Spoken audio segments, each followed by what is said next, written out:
Un garçon aide un millionnaire avec un pneu crevé. Le lendemain, un SUV noir s'arrête devant chez lui. David était assis dans son bureau d'angle, 60 étages au-dessus de Manhattan, fixant des rapports trimestriels qui n'avaient plus aucun sens. 2 mariages ratés, des enfants qui lui parlaient à peine et un vide que sa fortune ne pouvait combler.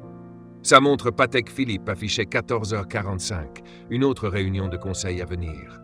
Il prit la route rurale, cherchant un peu de solitude dans son SUV de luxe. C'est alors qu'il l'entendit, le bruit caractéristique d'un pneu crevé. La chaleur écrasante de l'été l'enveloppa dès qu'il sortit du véhicule. Ses chaussures en cuir italien soulevèrent la poussière du bas-côté. Il fixa le pneu éclaté, impuissant. Son téléphone ne captait aucun réseau. D'habitude, quelqu'un d'autre réglait ce genre de problème pour lui. « Vous avez besoin d'aide, monsieur ?»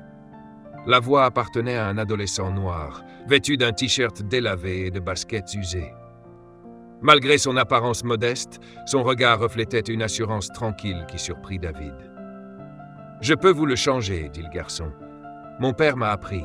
Il disait toujours que savoir aider les autres est plus important que posséder des choses. » La mention du père fit tressaillir David. Son propre lien avec ses enfants était si distant. « Tu sais vraiment changer un pneu ?» demanda-t-il. « Oui, monsieur. Moi, c'est Lucas, au fait. » D'un geste sûr, le garçon se mit au travail, sifflotant doucement en desserrant les écrous. David observa, impressionné par son efficacité et son attitude enjouée. Une fois le pneu changé, il sortit son portefeuille, mais Lucas recula. « Pas besoin de ça, monsieur. Papa m'a appris qu'on aide parce que c'est juste, pas pour une récompense. » Avec un sourire sincère, il s'éloigna, laissant David debout sous la chaleur, tenant ses billets inutiles. Cette nuit-là, le sommeil fuit David. Le geste simple du garçon avait fissuré quelque chose dans son monde bien ordonné. Au matin, il retourna sur ses pas et trouva une maison modeste où Lucas vivait avec sa mère, Clara. Quand elle ouvrit la porte, son regard était méfiant, protecteur. « Je peux vous aider ? Votre fils m'a aidé hier. Je voulais le remercier correctement. » Clara haussa un sourcil, habituée aux promesses vides des gens fortunés. « Lucas !» appela-t-elle, avec une pointe de prudence dans la voix. Le garçon apparut, souriant. « Ah, monsieur, le pneu tient le coup ?» Autour d'un café, l'histoire de la famille se dévoila. Clara jonglait entre 2 emplois depuis la perte de son mari 3 ans plus tôt. La maison nécessitait des réparations, mais il se débrouillait. Lucas passait son temps libre à aider les voisins, perpétuant l'héritage de son père. « Laissez-moi réparer votre maison, » proposa David soudainement.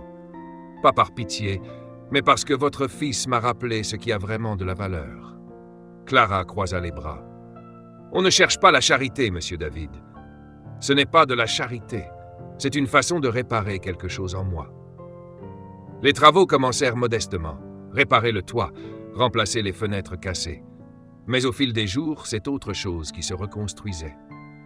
Les voisins, d'abord méfiants, commencèrent à observer différemment cet homme d'affaires troquant son costume pour des vêtements de chantier. Il apprenait aux côtés de Lucas à réparer des cloisons, à poser des luminaires.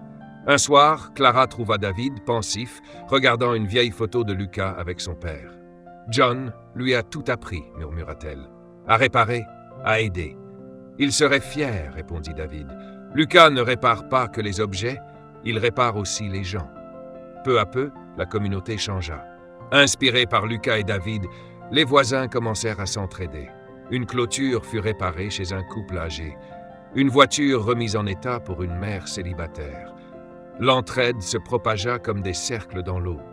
Quand les rénovations touchèrent à leur fin, David remit à Clara des documents établissant un fonds pour financer les études de Lucas et son centre communautaire.